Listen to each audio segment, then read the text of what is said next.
this weekend rescheduled up a weight class on short notice. We have the Queen of Violence, Ariane Lipski, taking on zombie girl Priscila Cachoeira. And for Ariane Lipski last week, Matt, she missed weight. She did. Unfortunate, you hate to see it, but she missed weight for the first time in her career. Came in at 128.5, was due to lose 20% of her purse. Cachoeira came in at 125.5. Now, our graphic doesn't denote that because these are graphics from before that time. And you're going to get a prediction from before that time, but hence we update the videos because we're astute and we like to do things like this with Fight Night picks. But if you look at it for Lipski, this was the quotable. So listen, great scoops from Globo and Combate's own Evie Rodriguez. And she said, A, this one's going to be a bantamweight, so kudos to you. But the second one, this was from the tweet. Lipski went to hospital after weigh-ins, had COVID in camp, had medication for her lungs, and that her team believes that affected her weight cut. So maybe that was the issue behind it. You hate to see it, but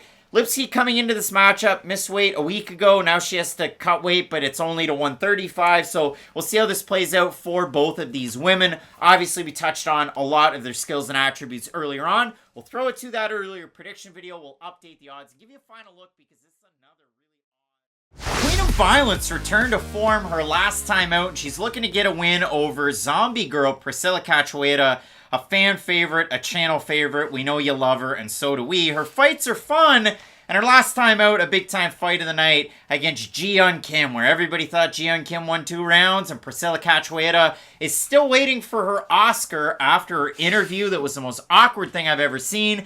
They gave her a belt in jiu-jitsu, even though she did no jiu-jitsu. It was weird. All she does is power strike, Matt. She switched up her camp. She used to be with Prana Valetudo. She's now with Team Figueiredo, and Team Figueiredo, Figueiredo's not even with Team Figueiredo anymore. So is that weird? It's very weird. I couldn't imagine still training in a gym where the owner slash operator, I don't know the logistics of the gym, but still, it must be strange being like, hey, is he coming back? Like, do you think they say, Francisco, where's he at, bud? Devin went to get cigarettes and never came back. Like, is that what they're telling each other at the gym at this point? I don't know. The guy dresses... He rode away on Fernando the Bull, and they never saw him again. He rocks around in sequin red shirts with Black Panthers, and then he cuts the weirdest promo I've ever seen with Brandon Moreno. Just an interesting man, isn't he? For Priscila Cachoeira, her last time out, she utilized her boxing, her power punching to get the win over Ji-Yeon Kim. I didn't think she won, but 2 judges did, so that's all that matters. I guess 3 of them did. It was a unanimous decision. She loses to Jillian Robertson by submission. She looked like a fish out of water in that one, and Robertson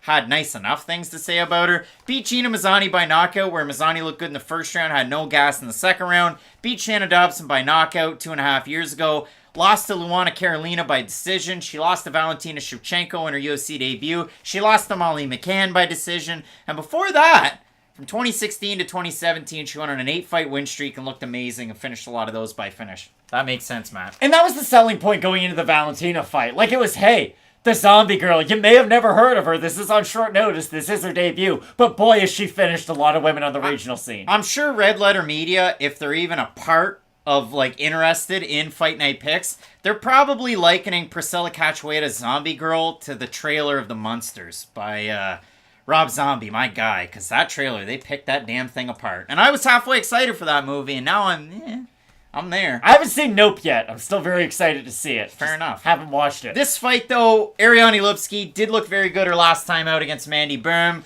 Almost dropped her in the first round, at least rocked her. Dropped her in the second, dropped her in the third. Before that, 2-fight losing streak to Montana De La Rosa. Antonina Shevchenko had beaten Luana Carolina. Performance of the night bonus. Submission of the year caliber knee bar, where she went full violence. Beat Isabella De Padua, former KSW champ, won the belt, defended it twice. Beat Diana Belbizzi to win it. Her last title defense was over Silvana Gomez Juarez. It's in the UFC. But for Ariane Lipski, when you boil this fight down, Priscila Cachoeira, forward motion, boxing combinations, throws with a lot of power, brings the most emotion to her fight. For Ariane Lipski, switched her training up, trains at American Top Team, and she's primarily known as a Muay Thai artist that throws a lot of kicks. She's all right with her ground game, but not with her takedowns, and neither one of these women are all that adept on the ground. This is my problem with the Queen of Violence. We talked about this a lot when Molly McCann fought her last fight. It was, hey, Molly, you're a big deal. when are you going to fight people on the borderline of the rankings? And for Lipski, she did kind of have that opportunity in 2 fights against Shevchenko and De La Rosa, but she didn't look good in those fights at all. For me, I just had a lot higher expectations for Lipski when she came over to the UFC, and she has not been able to reach that at all. So this is kind of a get back on the horse fight for both these athletes, because Cachoeira is a very... Whoa. Get back on the horse. Lipski looked really good in her last fight. Okay, she looked really good in her last fight, but when she's fought anybody near the rankings, she hasn't looked great, and that's my big problem. You are the champion of KSW. You are the queen of violence.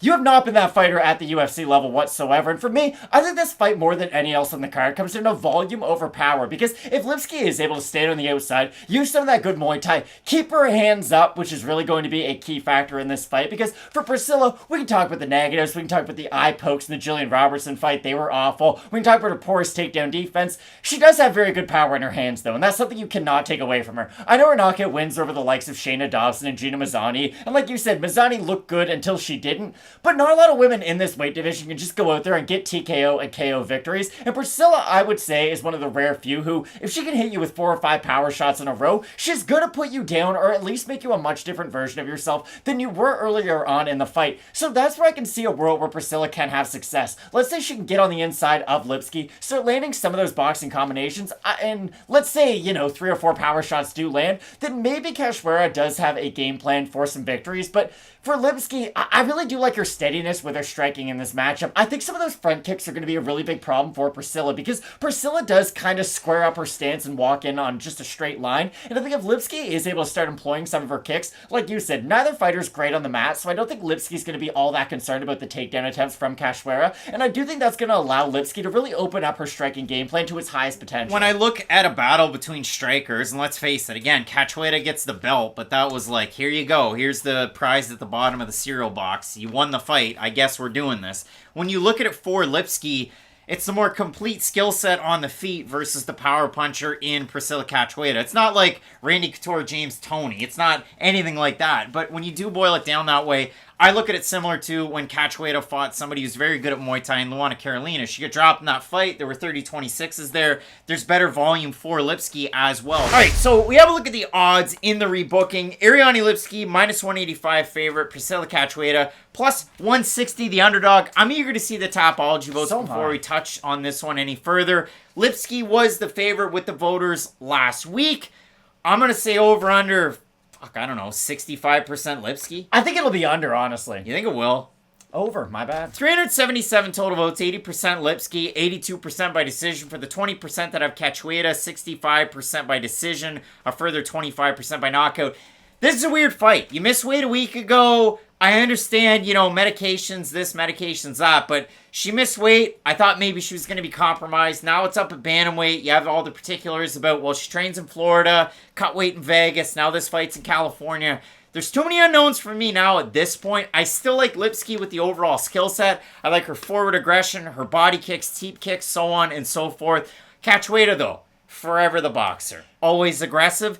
I think this now favors Cachoeira at 135 with the weight miss for Lipski. So I'm surprised to see the odds where they're at and the fans going with Lipski so overwhelmingly. Even before you said I expect this fight to favor Cachoeira, I gotta be honest, I don't think I've ever done this on like a rebooking of a fight. I'm switching my pick on this one. We've seen Priscila knock out a fighter who missed weight at 135. She knocked out Gina Mazzani and made it look easy. And like Gina Mazzani, we saw her miss weight for the Sarah McMahon fight. And I know that fight was on short notice and Sarah McMahon was going to win no matter what. But we're talking about a 135er who fought at 135, who cut an insane amount of weight to weigh in at 125. To be specific, Mazzani had missed weight one time at bantamweight. Their fight between Mazzani and Cachoeira at 125. Mazzani was making the move down to 25. And she was a big favorite in that matchup, she went too. Buck wild in the first round, and then in the second round, the gas tank was on E. And this is my weird thing about this fight. I don't doubt that Ariane Lipski can have the higher levels of volume. I think she is the better technician on the outside. But this is my issue with the fight, and you would kind of mention it. If COVID affected her weight cut, how do we know it didn't affect her training regime too? And that's the thing. If you were struck with a very serious illness, if you were put on medications, I think when Luke Rockhold fought Chris Weidman, the story going into that fight was Luke Rockhold has a staph infection and did not go on antibiotics because he knew that would affect his gas tank in the fight. So he just fought with a staph infection, which is crazy. Like, I've never had a staph. Do you know anyone who's ever had one? I'm sure I do. I know it disclosed to me? I don't know. I know one person who told me they had a staph infection once, and they were like, this shit's terrible. Like, for sure have a shower after you ever train in life because you want to avoid this stuff like the plague. My reasoning is, though, I know...